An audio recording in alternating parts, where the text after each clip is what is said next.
This is the kind of content I've been creating since 2005. I mean, this is just what I know.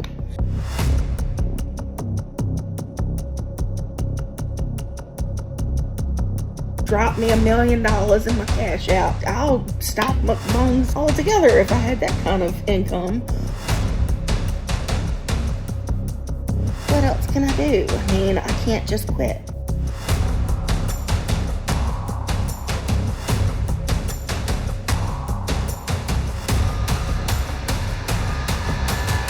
That's my main source of income right there. So I have to do what I have to do to get the views and get the engagement. While you're here, if you would consider subscribing to help my tiny egg of a channel, I would be so appreciative. Thank you. Welcome back, Nuggets. This mother clucker has some thoughts. Let's ruffle some feathers and get into the video. Okay, so this is going to be my first video on Hungry Fat Chick. I will be referencing her as Candy, if you all don't mind. Candy is going to be a little bit different to covering Amber Lynn and Eugenia, because unlike the other two, I don't actually know that much about her. I've seen a little bit of peripheral commentary on different channels, and I watched the Mr. Snowflake documentary when it first came out, which was like a year ago. But here's what I do know about Candy. It seems that overall she has a good reputation. People seem to like her. And also she has managed to trap herself in this cycle of earning versus living kind of dilemma, which is what makes me very interested. I find her fascinating because, like the other two women, I believe that she is exhibiting some pretty serious arrested development signs herself. And at 52, I find that really sad. She is literally twice the age I was when I started getting out of my situations. So I guess for me, this is kind of what I was imagining without knowing as the worst case scenario, in a way, of still being trapped in that life and never having navigated out of it. And now Candy has found herself in some very clear medical emergent situations where she's going to need to change her life or game over at this point.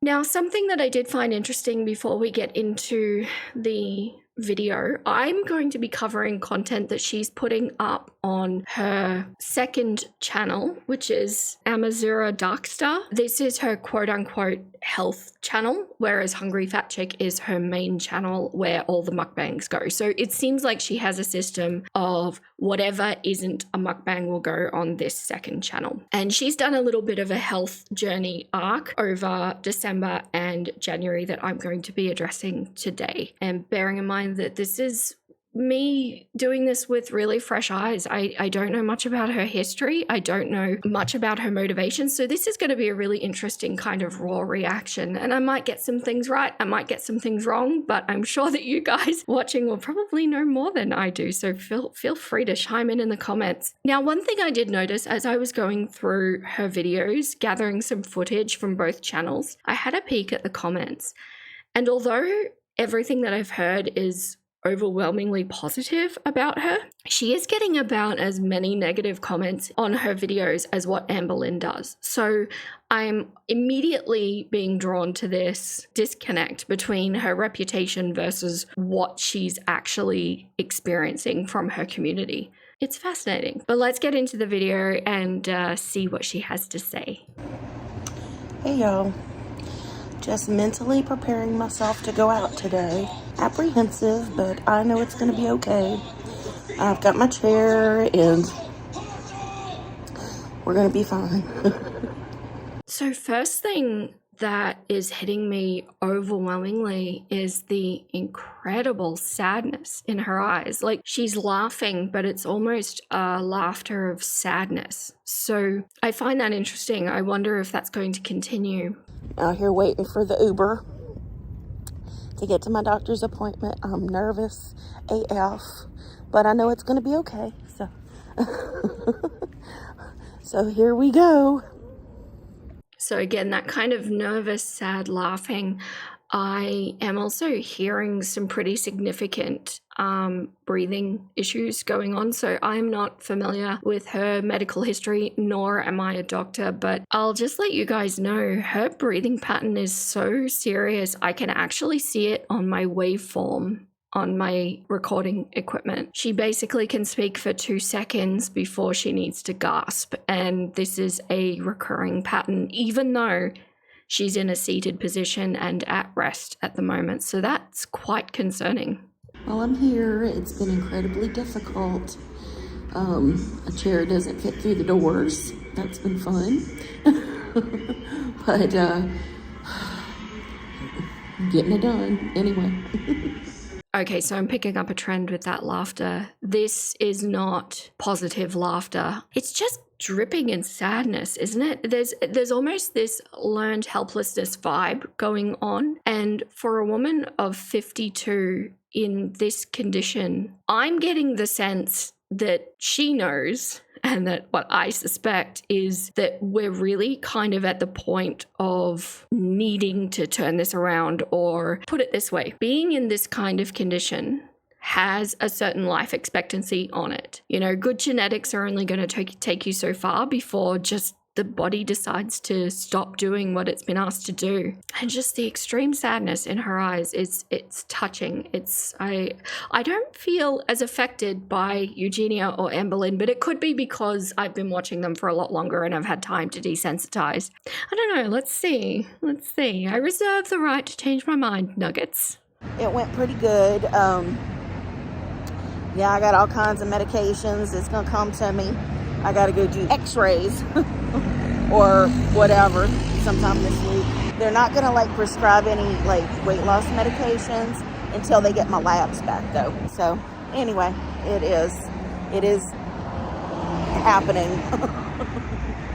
Yeah, so I imagine that she's not delivering what's gone on in the doctor's surgery, nor should she. That's private information, but I'm kind of getting the sense that we're in a little bit more of a dire situation here, and perhaps they're not wanting to mess around with medication before they know exactly what they're dealing with, because all medications come with risks and side effects, of course, we all know that. So this must be a really scary trip for her. What I'm hoping to see from this, because I've seen that she's released videos of weigh-ins and all that over January, and I guess what I'm really hoping to see is this kind of arc that we all want to see for the likes of Amberlynn and Eugenia. You know, do they really knuckle down and they give it their all and they succeed, and the underdog rises and wins, and yeah, that's what I'm hoping to see. But given my experience with other people, I'm dubious. Color me dubious, Nuggets.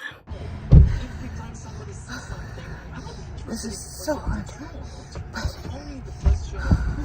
Oh my gosh. So that kind of breathing is exclusively from getting into a car. And as we can see here, she's not wearing a seatbelt. She's kind of slouched down. So it's probably a situation where she's gotten into the car in any way she can, and she's just kind of lumped there. I look at these kind of situations, like I've mentioned with Amberlynn before, where is your line? Where is your line if this is still acceptable for you in your life? Why has it not earlier than this, for example, gone, oh yeah, no, I need to change my life? Why have we managed to get this far? I can't quite put myself in the shoes of somebody whose line is potentially not even the threat of the game over scenario. What does it take? I'm not really an advocate of having to hit rock bottom. I don't think that's necessarily a thing that has to happen. But for somebody like this who's sitting there in this kind of pain, where is rock bottom if this isn't it? Hey y'all, here we go. Getting ready for another outing. My second outing in years.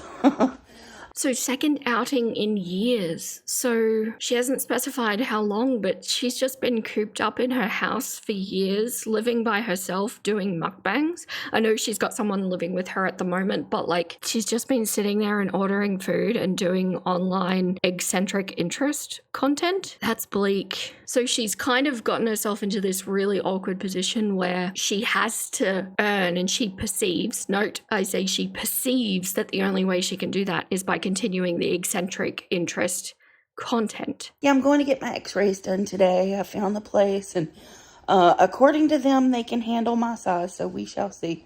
But anyway, I just wanted to say hi and let y'all know that I'm getting ready to get in my chair and get out the door. Do you see what I mean about the sadness, though? Where is her rock bottom and what would it take? Unless she's already hit rock bottom and that's why she's taking these steps, potentially? Or maybe it's like, maybe somebody else in her life is driving this? I am curious. So I'm back in radiology, and that's the table. And I'm pretty sure I'm too fat for it. Them's the breaks, y'all. Yeah, so we're seeing a real disconnect here. This, you go into a doctor's surgery who is set up, apparently, for people of unusual size, but yet she still doesn't fit on that equipment. So we're getting more laughter. I'm getting a sense that she does not look at things. She prefers to deny things, because this kind of nervous laughter around, oh, well, them's the breaks. I can't fit on the equipment. That's just, how the cookie crumbles. That's not the right response. I get that she's filming, but it's giving me the impression that her coping mechanism is going to be complete and utter denial. So I was correct. Too heavy for the table. But they went ahead and tried it anyway, and they couldn't get good images, so I got to contact the doctor and see what the next step is. At least I tried, at least I tried. And it hurt like heck laying flat on the table, but I did it. Oh well. Laughing and, oh well, yeah. Her saying at least she tried, I know that kind of, I think, to a completely able-bodied person does sound a little bit like in the realm of pathetic, but I do understand what she's saying, because if you can put your head in her position, she has not been out of her house for years. And can you imagine the agoraphobia that has managed to take root in that time? Because speaking from personal experience, agoraphobia will perpetuate itself the longer you don't go out. It's really easiest to keep it in check if you routinely challenge yourself. So she's managed to fight these anxieties and actually leave the house, and then to get to somewhere that she thinks she's going to be too heavy for, tries it anyway. So by her standards, this is a mammoth undertaking and a huge achievement. I think it really just highlights kind of how bleak this situation is and how desperately change needs to happen. Back home again. Oh my God. Out of breath. Sore. We're doing this one day at a time. Okay, so it's looking like we've definitely got some breathing issues going on. I'm also feeling like the pallor of her skin, maybe she's got some circulatory issues as well, but I'm imagining that she's not very mobile even within her house. If she's using a wheelchair outside, potentially there's just a great deal of sitting all day, which is really dangerous for somebody of this size, because, blood clots are a thing and our bodies are designed to move and keep moving, and that's how they keep themselves well. So second video ever of watching Candy, I am concerned, very, very concerned. Hey y'all, welcome to a quick vlog. Here is the breakfast casserole that I made. Breakfast casserole. Okay, so are we losing weight or aren't we? Thawed diced hash browns, shredded cheese, breakfast sausage with onions and peppers, garlic powder, onion powder, salt and pepper, another layer of cheese. Okay, so this is just carb on fats on sodium. Okay, so for everything that we've just seen, and this woman is in such a dire situation, it always shocks me when decisions are made like this, because it's like, on the one hand, you're taking actions that say you want to change your life and you want to improve your life. But then on the other hand, this kind of thing happens. So this makes me even more dubious. Do we have another Anne Boleyn situation here? Okay, so she says, here is me right after rescheduling my doctor's appointment. I wanted to explain what happened but couldn't speak. I was having anxiety, maybe a panic attack. I self-sabotaged this one. I got in my head and had an edible about 2 hours before time to go and was not in good shape. I got my blood work back and I'm worried about it. Obviously, I will see the doctor on December 24th. Merry Christmas. Okay, so this isn't good. This is not a good standard of behavior when you want to be changing your life. And I've said in many videos before, it takes so much consistency and relentless execution to be able to do this. And every time you take a step backwards like this, you're just letting the fear win. And if you've watched my Eugenia content, you'll know I speak about the fear monster in a sense that if your fear was a monster, every time you indulge a fear or an anxiety and capitulate to avoid it, you have fed that monster. And so he grows. And every time you conquer a fear, every time you challenge yourself, every time you witness yourself succeeding, he gets a little bit smaller. So at first, when you're really trying to make these changes, you can't afford to give in like this because you don't want to give it anything. And while I don't want to send the message that you have to be perfect, it's so not about perfection. And in fact, embrace imperfection. But it's not acceptable to say that you are terrified about your bloods and you're terrified about what the doctor has to say, so you're going to just have a panic attack and not go. At this stage in the game, you just can't afford to do that. So I'm wondering if we're seeing a bit of a pattern here, because I know Amber Lynn does this, where anytime there is an appointment with a medical professional of any description, something always happens that prevents her from going. So at the moment, it's scheduled for the 24th of December. We'll see how that goes. Another thing I just want to note, look, I'm an incredibly private person, not that you know it because I'm putting everything on the internet, but I would never film myself having a panic attack. And I would definitely never think to upload it on the internet. Anytime somebody does this, and I'm really sorry if you're feeling seen at the moment in a bad way, anytime somebody puts this kind of thing on the internet, the immediate communication that I'm receiving is, look at how pathetic I am. You can't judge me. I need to be coddled and I need to be not challenged by you. So please just treat me with kid gloves and let me do my thing. And that's not helpful for anybody. This is an interesting side of her. I didn't make it to the doctor today. I had a bit of a panic attack. And I was going to try to do a mukbang, but it's not working out that way. I'm eating some just thawed papaya. Okay, so I just caught that. Did you catch that? She took a bite and did her quintessential noises, and then she stopped herself. I think she realized she wasn't doing that kind of video. Something else that I'm finding really interesting about her, she does actually seem to have some kind of self-awareness where she kind of will say the right thing and like she knows she's getting in her head, she knows that she's self-sabotaging. But at the same time, then she's just saying, oh, it was a panic attack, it was an anxiety attack, I couldn't do it. So that to me is a really interesting duality that she's presenting, and I'm interested to see if it keeps going. Hey y'all, Happy New Year. It's coming up on 2025. It's New Year's Eve, and I'm getting ready to do my New Year's weigh-in. So did she not go to the doctor on the 24th? Okay, all right. But I'm going to do one for you guys today. And I'm probably just going to put it on the health channel on Missouri Dark Star. But anyway, let's see about doing this. All right, so if you've watched my Amber Lynn content, you know that I'm about to have a rant. January 1st means nothing. The new year means nothing. The only day that matters is today. Do not put things off until tomorrow or next Monday or beginning of next month. These dates mean nothing. If you are fighting for your life, if you are fighting for change, it's only today.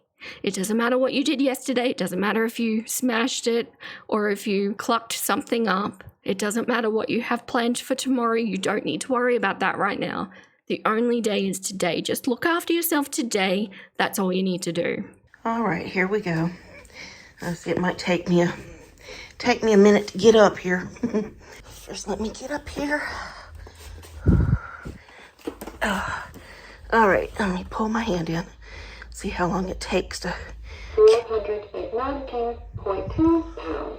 419.2? Well, that's not bad. 419.2 pounds. And the response is, well, that's not bad. Okay, so I'm really detecting a pattern here of complete and utter denial, because any sort of, if you're able to take yourself out of that kind of situation and that kind of headspace, in no world is 419 not bad. Okay, now I'm going to get up and do this again. Let's see, and I've got red filling for me. Ouchie. I see, I can't even stand up straight.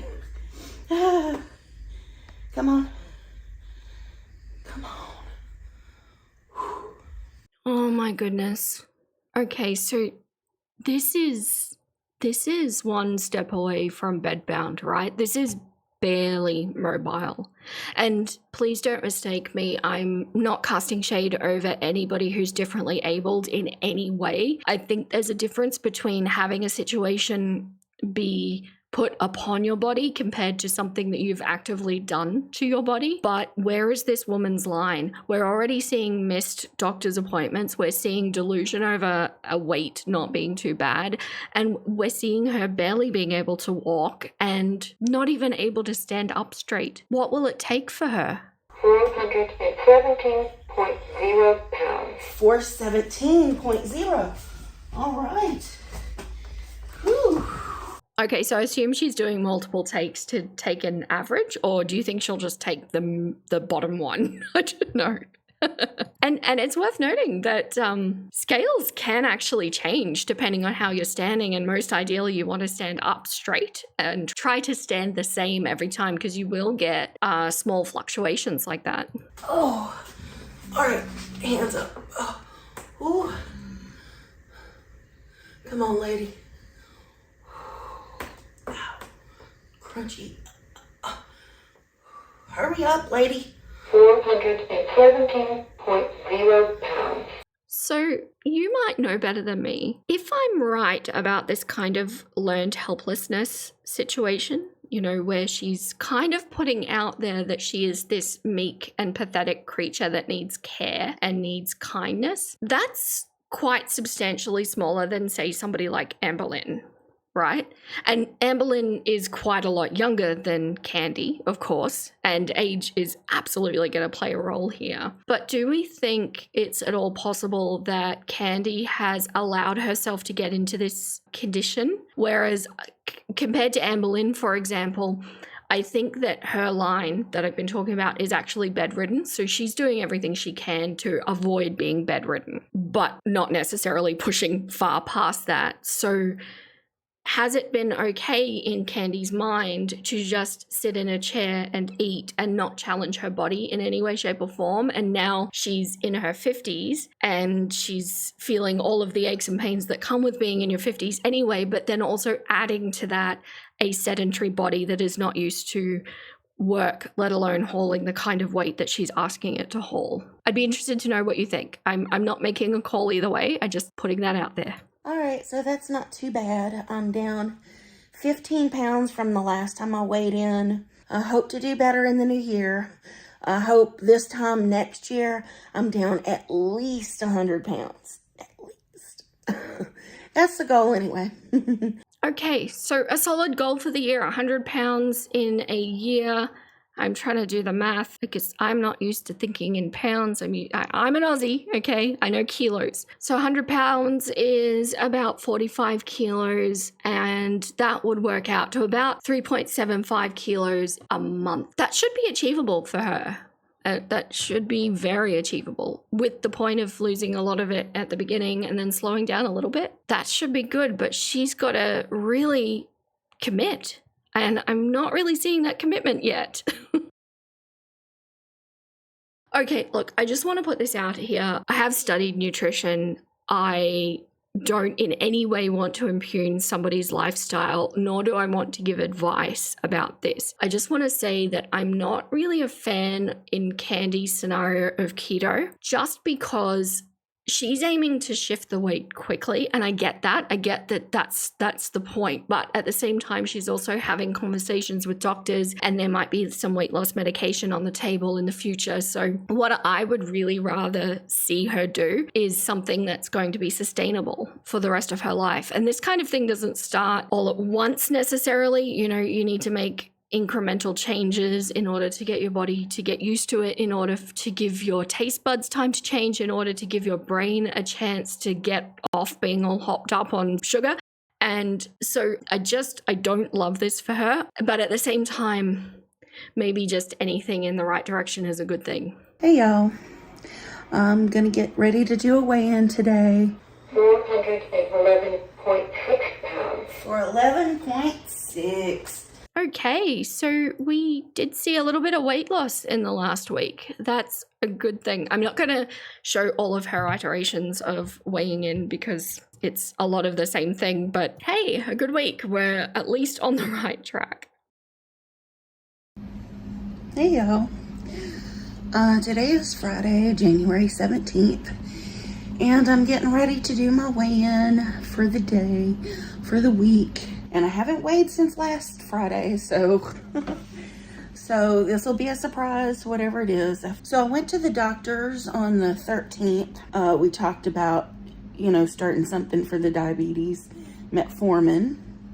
And then we talked about weight loss drugs and things. Anyway, he picked Wegovy to try, and my insurance denied that. I go back to see him again next Thursday, which for a full physical. So I don't know what he means by full physical. Is he gonna won't look at me everywhere or poke me?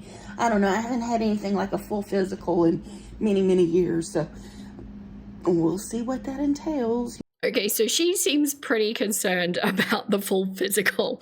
I think it's great that this doctor is being so thorough. She did mention Wegovy, and she also mentioned that her insurance rejected it. So does that mean she's just not going on it? Does that mean they're not going to try anything else? I am not well versed at all in American insurance. The situation over there, you guys, is very different to Australia. And I don't understand why she couldn't try something else, because surely something would be better than nothing. Also, I can't help but feel that as somebody who is a super frugal mother clucker, let me tell you, I don't understand how somebody can justify spending as much on food as it would take to sustain this kind of lifestyle and not just put those funds towards something that will save your life. I'm still seeing this complete duality in her. Does she want to do this or not? Because I'm really starting to get signals from her that that we don't want to change.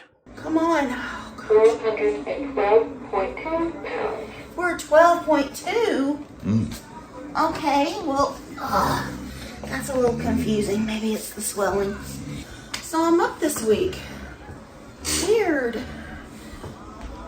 Super weird. All right, my nuggets, I am really sorry, but this is where I'm going to start getting sassy. Now, on Candy's main channel, Hungry Fat Chick, she has been doing massive mukbangs twice a week. And I am a really firm advocate, I cannot be shifted on this, that if you have a problem, a bad relationship with food, and you're trying to lose weight, this is not compatible with doing mukbangs. I know that there's very skinny mukbangers out there, and I know that they really manage to do workouts during the week to counteract the amount of calories that they take in. And that's a lifestyle that they've decided for themselves, and it's fine. That's great. But when we're talking about people like Amber Lynn, and when we're talking about people like Candy, this just can't be. These two things do not go together and cannot go together. And I get that Candy is in a situation where that's her income, but at the same time, that's her life. And if we're talking about diabetes as well now, on the things on top of the things that I've mentioned, this is not good. And I think we're really seeing there a very thick spreading of denial, because to stand there after you've gained weight, knowing that you've been eating like this during the week, and to say weird, that's not taking the accountability that you need to take when you're in this situation. So not the best way in, but I didn't gain a whole pound. But still, it's a little confusing. I mean, it's like week 2, and I feel like I'm doing everything I'm supposed to be doing, but again, I've got a lot of swelling in my leg from, and I'm probably hitting the dairy a bit too hard. So, yeah, my excuses. Oh boy, so it took me like a month worth of her videos to get cynical. Okay, it's disappointing. I would love to see the commitment required to do a life turnaround. So this is something that I see with Anne Boleyn as well. Like, really, it's very easy to trick yourself into thinking that you're making more progress than what you are. And especially if you want to play the denial card where you're just not going to look at certain things. So here's what I'm hearing from Candy right now. I am going to not acknowledge my mukbangs because that's my income, and so therefore those calories are not going to be factored in my head. But I'm instead going to say this is weird and I don't really understand it and I'm confused because outside of those times where I'm doing my job, I think I've been doing well. But that's not how our metabolism sees things. It doesn't know, oh, we're on pause now for the video. All right, let's go, and then we'll resume later. So this is not the level of awareness that she needs to be bringing to the table for her situation. And I think that maybe we had maybe 3 solid weeks of really trying to make a difference. And then I think we're starting to see the decline at this point. So I guess we're choosing income over life. Which, by the way, if you want to choose income over life, I've said it before that there are many viable ways to live your life. And if that's the choice you want to make, if you want to be comfortable more than you want to challenge yourself and change your life and save your life, then do that. But you need to be honest with yourself. You need to be really brutally honest that that is the decision you're making and that you stand by it. And if you could stand up and say that, fine. I have respect for that. Do you. It's your life to spend the way you want to spend it. But this flipping back and forth that I'm seeing from Candy it's not it. Hey, y'all. So I just had my therapy today, but I've been seeing my therapist off and on for several years now. And she told me today, as we got on the topic of my granddaddy, that this was actually the first time I cried. Okay.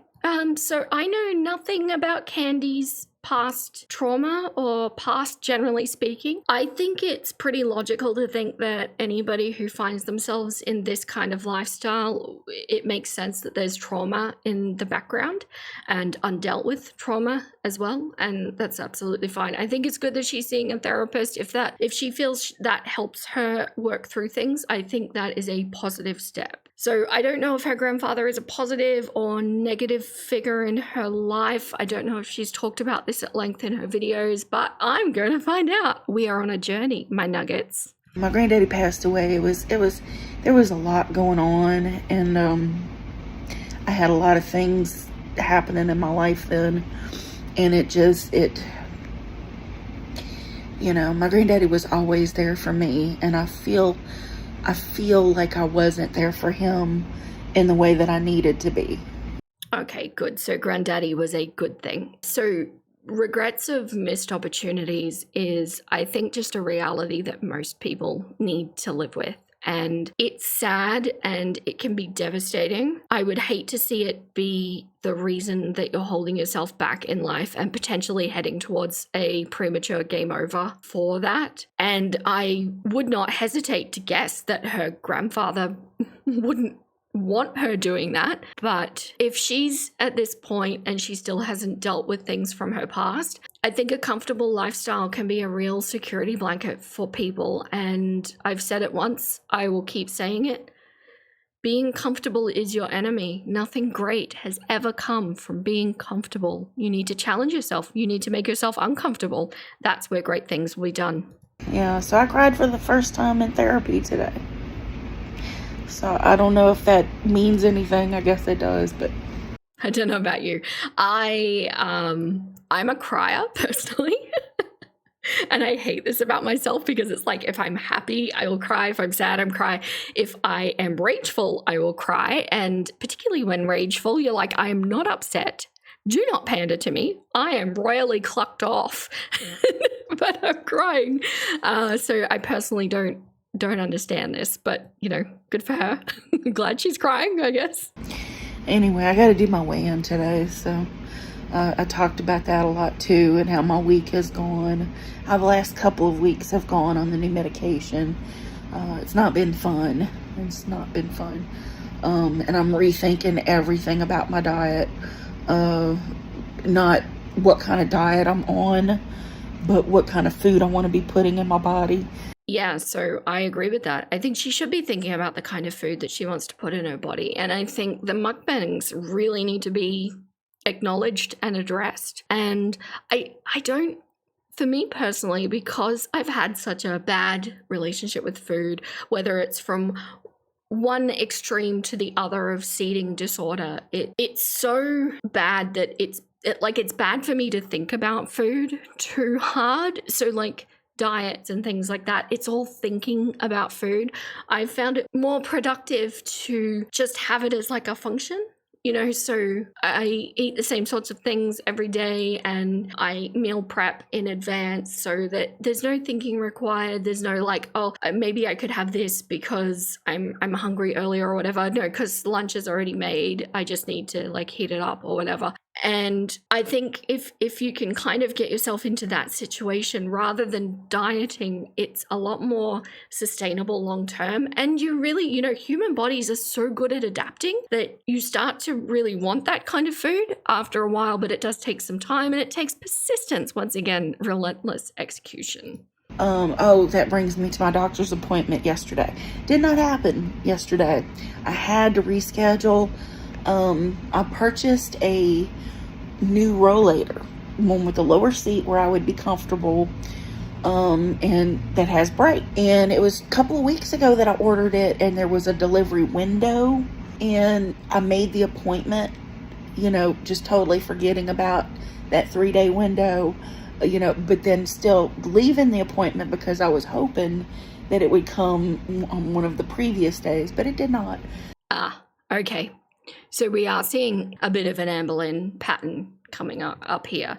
So we're going to self-sabotage to put things in the way, stop us from having to go to the doctor. And this is what, like a doctor's appointment that should have been in December, and now we're heading towards the end of January. It's kind of like everything that seems to be coming out of Candy's mouth seems to be an excuse, which kind of makes me feel like when you're giving an excuse, it's like it's for somebody else, because an excuse is to justify it to have a response from somebody else. But the reality is this is all about her. Like, what does it matter to us whether she loses or gains or whatever? We're just randos on the internet, right? This is about her. So where's the responsibility of saying, I've committed to a doctor's appointment, I am going to make sure I get there. I know that I have a delivery potentially over these 3 days, so I'm going to make a concerted effort to schedule everything and remember what's scheduled and use a diary or whatever that needs to be done if you're a forgetful person, to take the responsibility to stand up for your own life. Nobody else is going to do this for her. I mean, the conclusion has to be that she just doesn't want to do this. Am I right? Tell me, do you agree or disagree? I'm going to see my therapist again in 2 weeks. There's a lot I have to unpack that I just don't. I don't think about a lot of things. I spend a lot of time like dissociating and just vegetating and trying not to think about my trauma.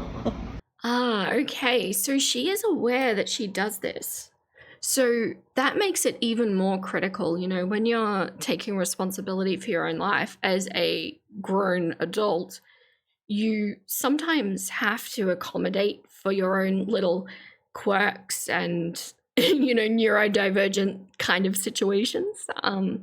If you know that you do this, if you know that about yourself and you have that kind of self-awareness, it has to be taken into account. And she's actively saying, I don't think about a lot of things. I spend a lot of time disassociating, so I don't have to think about things. So what I'm hearing really is a 52-year-old woman who is still in pain from her past trauma. I'm not sure at what stage of life that trauma has been had, but it sounds distant past the way she's talking about it. and she has not addressed it. She hasn't dealt with it. She's just kind of, it sounds like, used food to zone out and to not focus on anything and just release that immediate dopamine and, the feel-good hormones that come from eating those sorts of foods that she's eating, which is kind of self-medicating, but it's kind of like a Band-Aid on a giant slash, if you know what I mean. Like, you need stitches, but you're just using a Band-Aid. And once again, I think this really comes back to taking responsibility, that if you have something that is affecting your life so critically as this is, it is your responsibility to take the steps that you need to, whether that's therapy, whether that's some medical help, whether that's changing your lifestyle or just learning coping mechanisms. And I'm really seeing that arrested development with her, that I don't think she knows how to manage her feelings, because I think she's always just turned to food. So she doesn't have these coping mechanisms in her life. And so her emotions are just running rampant like this. All right, here we go. 412.8 pounds. Yeah. 0.2 pound gain this week. All right, so let's talk about that weigh-in. So the last 3 weigh-ins, 411, 412, just maintaining, and so I'm not doing super bad because I'm not gaining weight, but I'm not doing super good either, even though I feel like I'm making an effort. So she feels like she's making an effort, but the numbers are representing that she's not making an effort. And we're going to be talking about some really big margins for error here, because when you're of a larger size, it's easier to lose the weight early, because your system, your whole machine that you're running has greater needs just to run itself. So if you run a calorie deficiency, it is much more dramatic in that sense, because your body is using far more than it would at a smaller size. So that's why it can be more dramatic. So the fact that she was maintaining and now she's gaining means that she is significantly overeating. We know that she's pretty much immobile at this point, and we know that she's doing the mukbangs, but given the math doesn't quite math, I would say she's not eating properly throughout the rest of the week either. Yeah, this past week I binged once, yeah, and it was the day that I did the Burger King, but I'll admit, later on that evening, because I wasn't full, that wasn't enough food. It wasn't really even enough calories. Okay, so hear what she just said there. It wasn't enough food, I wasn't full, it wasn't even enough calories. I pulled this off her main channel, and this is the meal that she ate. And she pinned a comment saying that it was 1,590 calories. I haven't run the numbers to determine if that's right, and given her tendency for delusion or denial, I'm going to bet that it might even be more than that. But just to put that in perspective, that's actually nearly as much as I would eat in a day. Not quite, I do eat a little bit more than that in a day. So for her to say that that is a whole meal that she had and that wasn't enough and it wasn't enough calories is either highlighting willful ignorance or that she does not understand calories or what her body actually needs. And without knowing more about her history, I wouldn't be able to tell you which one of those it is. But I do think it's her responsibility to educate herself on this if she hasn't done so already. And if she's willfully ignorant, well, then we're just looking at more evidence to support that she does not actually want to make this change. So my brain went a little cuckoo, and I had to order some groceries to have a few things for the next day. So while I ordered the groceries, I ordered me couple of cupcakes, little cupcakes, and a tub of ice cream, which was 2.5 servings for this little pint, 390 calories per serving. So I definitely went over on that day. Yeah, so to add 2 cupcakes and 2.5 serves of that ice cream, that well and truly takes over the amount of calories that she should have for that day. And we're talking about one meal and some snacks. So did she also eat more food that she's not telling us? Or is she eating one meal a day? And if she's eating one meal a day, well, that's not great either, because I certainly find that if I get really hungry, I'm much more likely to overeat. And especially if you're eating quickly because you're hungry, it's setting up for a cycle that is not going to work well in the direction that she is supposedly trying to go. And she's saying that's one crop loading day, but what is she doing for the other days? And I think she's not being totally honest with us, and potentially not even totally honest with herself as to how much she's actually consuming and paying attention to the kinds of food that she's putting into her system. And I'm not saying that one day like stalled me for the whole week, because that was Tuesday, so I've had Wednesday, Thursday, and today's Friday. So I don't know if it's like the stress of saying I'm on this diet and I've got to do this kind of thing. Because before I started the diet, I was losing weight. I started losing weight as soon as Red moved in because I wasn't ordering takeout every day. So I wonder if she's kind of sneaking snacks. That makes me, So she, again, is kind of half showing awareness, kind of half denying it. It's very confusing. She speaks in 2 sets of messages at the same time. It's unusual, but very interesting. Anyway, I gotta figure it out. And today is a mukbang day, so I'm gonna just get whatever, and I'm not even gonna care. Okay, but see, it's not good. And okay, oh, sorry, Nuggets.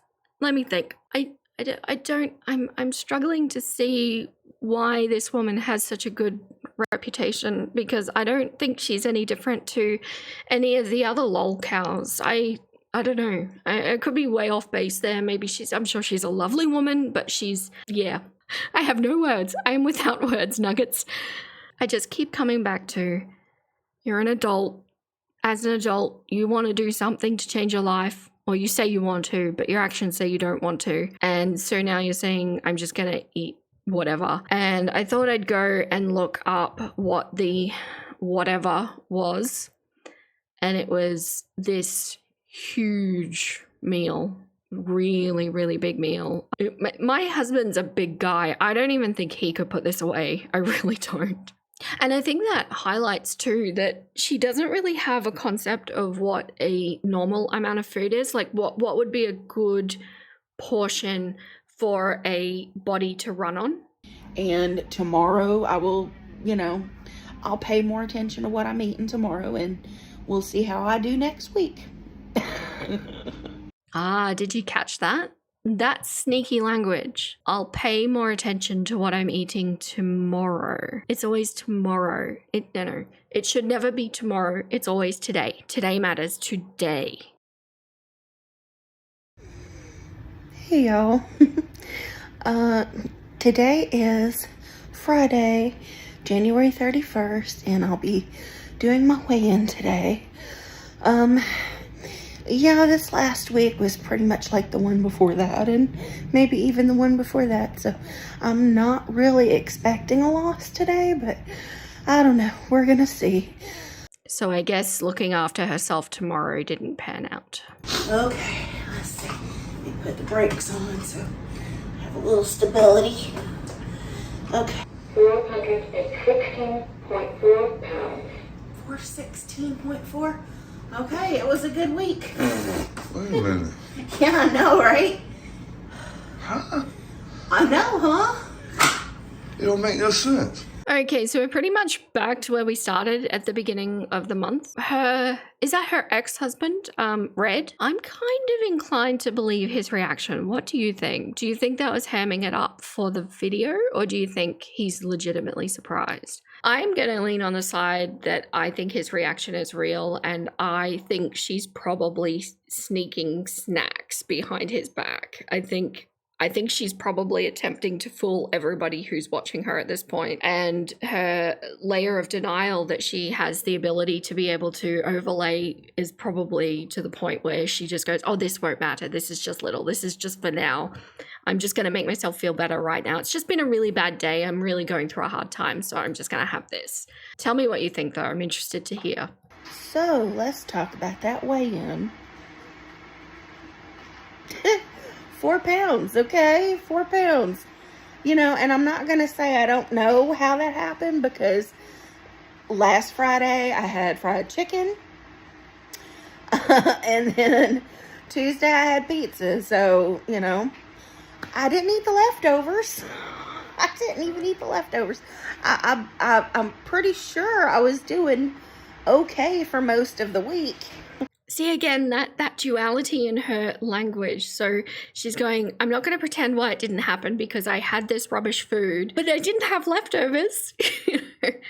That statement too, I thought I was doing well for most of the week, you know, except for those days that I didn't do well. But the reality is, on her mukbang days, I'm estimating that she's probably overeating by a couple of thousand calories on those days. And assuming that some of that would make up one of her normal meals anyway, and unless she's not eating anything else on those days, which I think would be a bit rough, I would say she's probably eating. But she would have to intensely work out just under 3.5 hours.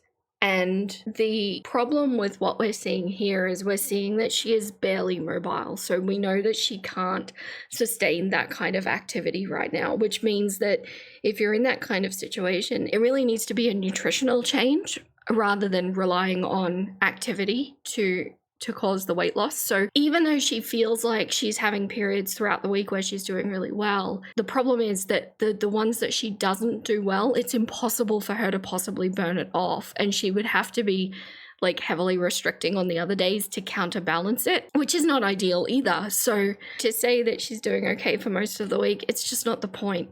Anyway, I'm hoping it's muscle that I'm gaining, because I've been getting up and doing a lot more. It's just water weight, y'all. It's just water weight. And it very well could be. I was about to say that she's making fun of it because, you know, the joke, particularly in the Amberverse, is it's water weight. And then she stopped joking and said it could be. Oh dear. And I mean, maybe some muscle because she's gone from like really immobile to some mobility. I don't know. Maybe it's some of it, but it wouldn't be. The math ain't mathin', guys. Apparently mukbangs and weight loss don't really mix, but we're about to do a little bit better, you know, a little less having to fuss over what I'm gonna eat each day off camera. Now on camera it's still gonna have to, you know, not be the best. So she is showing awareness now that mukbangs and weight loss don't mix, but we're also saying in the same breath that we're not going to stop doing mukbangs. You know, I could throw a few healthy meals in there sometimes, but the majority, you know, I get the better views, the crappier the food. I mean, it just is what it is, unfortunately. Okay, so I actually wanted to have a look at that. She says that her healthier meals do not get as many views as the, you know, bad takeaway meals. That is kind of true, but it's kind of not true as well. Some of her trashy meals don't do well either, but she does have some healthier meals on there that are also not doing well. But to say that, oh, well, the only option then is to eat rubbish food so that I get the views is the only solution, well, it's not, because if she's aiming to do 2 videos a week and she wants to get a certain amount of views to get a certain income, well, why not do all healthy meals, but do them like every day or twice a day? You know, you're increasing the workload, but you are counteracting the loss of views and you're not sacrificing your life. And you can build up your community to get support to encourage you with what you're doing. And while I'm sure that some of her eccentric interest viewers will fall away because they're not interested in that content, she will build new viewers and new supporters that will watch this new style of content. But the problem with Candy is that repeatedly now we're seeing that she's never really giving anything a chance to take hold. You need to let the algorithm pick it up. You need to let your community get used to what you're doing, and she's not willing to give it that kind of time. This Sunday coming, I'm gonna get my first factor box, and I'm getting it with 12 meals per box. So that's 2 meals per day for 6 days.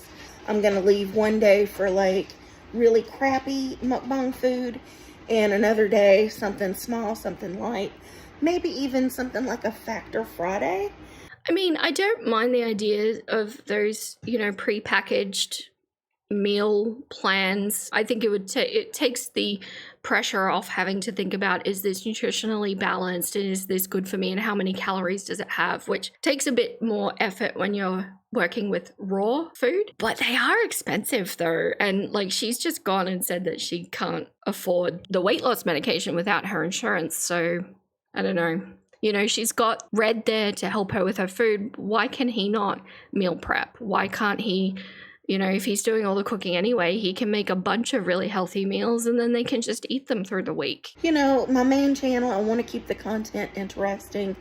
This channel, unfortunately, cannot be monetized. It was some kind of, I don't even know how to explain what happened. My Hungry Fat Chick channel, somehow I screwed up in the sign up process. So this channel, the email that it's attached to owns the Hungry Fat Chick channel. So now the Hungry Fat Chick channel is using this email address to be monetized, and this email address. Okay, so what I'm 95% sure that she's talking about here, what she's describing, is actually something that I literally just went through. So the platform that YouTube uses for its monetization is called AdSense, and it's a Google entity. The AdSense accounts, you cannot have more than one in your name. It can only be one. But that's not saying that only one YouTube channel can be attached. It's just that they don't want to be having multiple accounts dealing with taxes and things like that. So you can have multiple unrelated things all pointing at the same email, which is attached to the one AdSense account. I ran into issues because I got denied trying to monetize this one here, and it was because I'd forgotten that I had a Google Ads account with a different email. So problem solved, pointed at the existing email. She has not even bothered, even though this is her income and she's stressing to us that this is her sole income and it's her job, she has not taken the steps to even begin to research this, because it's almost the first response that comes up in the Google search. So I think what we're seeing here is a pattern of behavior of complete lack of responsibility, complete arrested development, and I feel like there's an expectation that everybody else does things for her, where she doesn't actually need to put the onus on herself to achieve or complete anything. And I don't really know how to fix it. I mean, and I'm scared to fiddle around with it in case that it screws up the monetization for my main channel. So she doesn't know how to fix it, and she's scared to fiddle around with it. The reality is she hasn't even begun to search what it is. That's my main source of income right there. So I have to do what I have to do to get the views and get the, engagement and all that stuff that I have to do. So, I'm trying to have a balance here, and it's not balancing very well, obviously. And I'm laughing because it's like, what else can I do? I mean, I can't just quit. I can't just take a year or 2 years off of YouTube. I'm sorry, I'm just sitting here listening to her rattle off all of those excuses and all of those things that are not at all factually accurate, and I'm just listening to the breathing between every single set of words. This is what she's chosen, guys. This is hands down, this is the life she's chosen, and I think she's going to ride it to the end. What I would like to see her do is to stand up and take responsibility that that's exactly what she's decided. It's frustrating. It's very frustrating because the majority of the week, I actually thought I was doing good. I mean, it's just like, what? And Red's like, what? I mean, quite an unsatisfying ending there. What I will say is that, of course, there can be factors that prevent you from losing weight the way you should, which a really simple blood test would show up. And then, things can be handled by medical professionals from there. And if you ever do find yourself in this situation, where you're genuinely perplexed about feeling like I am doing this action and the result does not equate to the actions that I've taken, start taking really comprehensive notes about how much are you exercising, how many calories are you taking into your system each day, how much water are you drinking, all the factors that would be impacting your life. And then you can start to see a plan. And at the very least, if things still don't add up, you have a really good log to take to your doctor. But what we're seeing from Candy here is just pretty much her just throwing her hands up going, I just don't know. I thought I was trying. I don't know. And considering where we started at the beginning of this video with the sadness and the sickness that we were seeing, I just don't think that's good enough. This is not at all the way that I thought this video was going to go. I thought I was going to start, with a person who is liked in the community, and I thought that was going to be really different to Anne Boleyn. But I'm really seeing a great deal of parallels to Anne Boleyn, although the biggest difference, though, is that Candy actually does seem to have some level of self-awareness, but chooses to be blind to it. She chooses when to turn it on and when to turn it off. And I think that is going to be ultimately fatal for her. But regardless, I'm going to, after this video, go all the way back to the beginning. She's been on the internet for quite a while, and I'm going to move through her life as I'm doing with Eugenia, and I will continue Eugenia, and I'll be starting to do Anne Boleyn soon as well too. But if you're still here, this was a heckin' long video. Thank you so much. But that's all the clucks I have left to give today. Stay golden, my little nuggets, and I'll catch you next time. Hey, hey, hey.